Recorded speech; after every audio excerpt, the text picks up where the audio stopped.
Fala pessoal, seja muito bem-vindo a mais um vídeo aqui no canal. Não esquece de se inscrever e deixar seu like, isso me ajuda muito a fazer com que mais pessoas recebam essa mensagem. Bora pro vídeo. Hoje nesse vídeo a gente vai falar sobre 3 coisas que acontecem depois da morte. Não é um vídeo completo de escatologia, mas eu quero já te apontar alguns caminhos do que acontece depois da morte. E para te ajudar, como sempre, eu vou trazer versículos que nos apontam e nos dão base aqui para que a gente consiga crescer no nosso entendimento. O texto que eu quero ler com você é um texto que está em Hebreus 9, versículo 27, que vai dizer o seguinte: E aos homens está ordenado morrerem uma só vez, vindo depois o julgamento. Então, logo de cara, eu quero dizer para você, você não vai morrer 2 vezes, né? A não ser que alguém vá lá e ressuscite você, como aconteceu com os milagres de Jesus, né? Jesus pode ter ressuscitado alguém, esse cara morreu de velho depois. Primeira coisa que vai acontecer depois da morte é que todos verão o julgamento.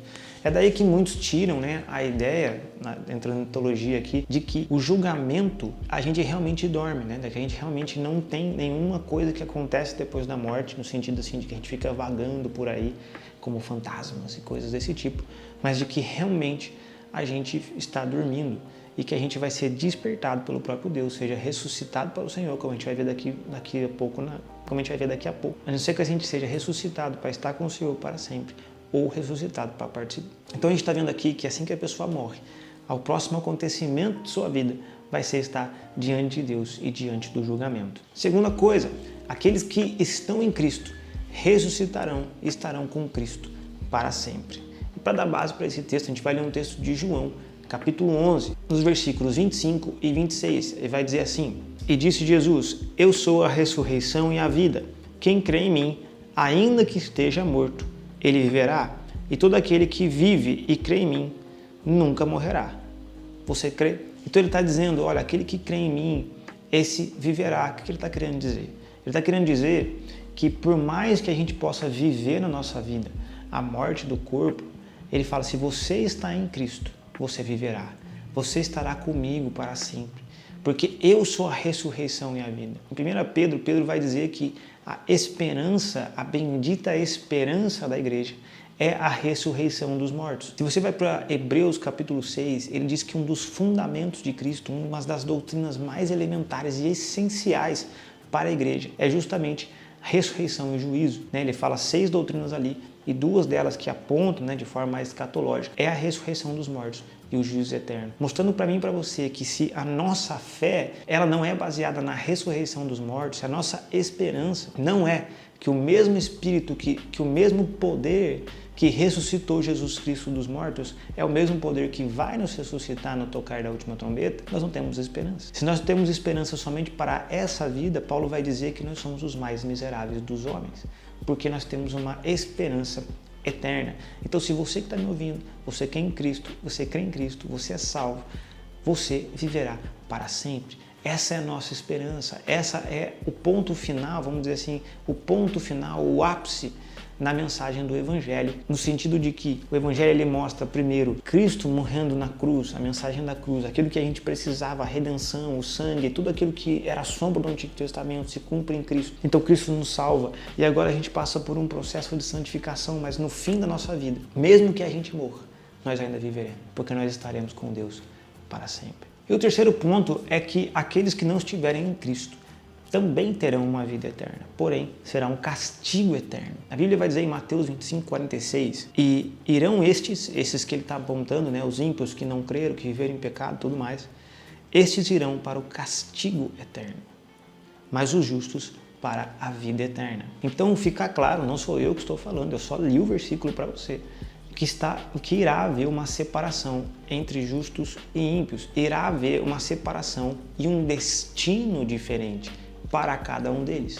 Um para a condenação, outro para a vida eterna com Cristo. Uma vida na Nova Jerusalém, a ressurreição dos mortos e tudo mais. A gente não vai entrar aqui nesses méritos todos, mas o que é importante a gente entender, e é um fundamento que eu quero lançar para você, de que entender sobre o juízo e sobre a ressurreição dos mortos vai mexer muito com a nossa fé.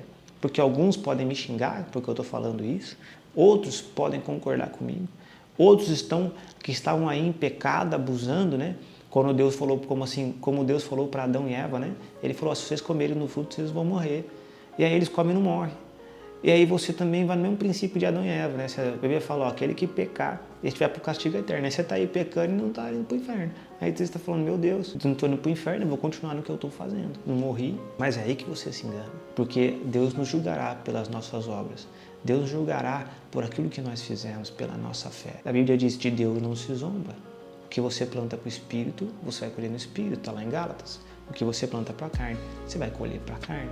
Deus é justo, Deus é paciente, Deus é amoroso, mas vai chegar um dia em que Ele vai vir julgar os vivos e os mortos. Eu não me lembro agora, eu acho que o texto é um texto de Joel, que vai dizer que o dia do Senhor, ele é glorioso para os que creem, mas ele é terrível para aqueles que enfrentaram o juízo. Então eu quero dizer algo para você, aquilo que Jesus nos salvou não foi só do pecado, e Jesus não nos salvou do diabo, do inferno. Jesus nos salvou da ira de Deus, porque quem vai nos mandar para o inferno não vai ser o diabo. Quem vai mandar aquele que viveu impiamente, e se esse sou eu, se esse é você, o nosso destino é o castigo eterno. Deus vai fazer isso. A ira que virá sobre a terra é de Deus.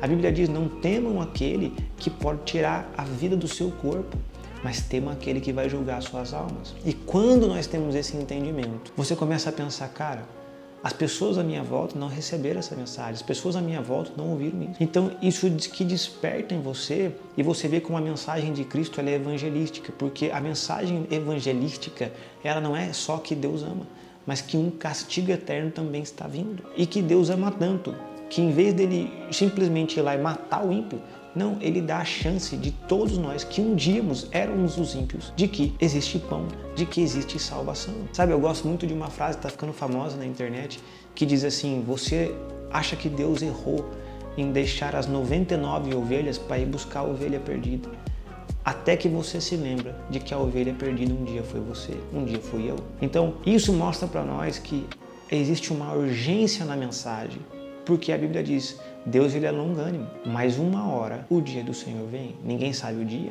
ninguém sabe a hora, mas uma hora Deus vai vir julgar vivos, julgar mortos, julgar justos e injustos, filhos da obediência e filhos da desobediência. Então, se aqui eu deixei pequeno só uma semente para você, se você quiser estudar escatologia, existe um livro muito bom que chama Escatologia Essencial.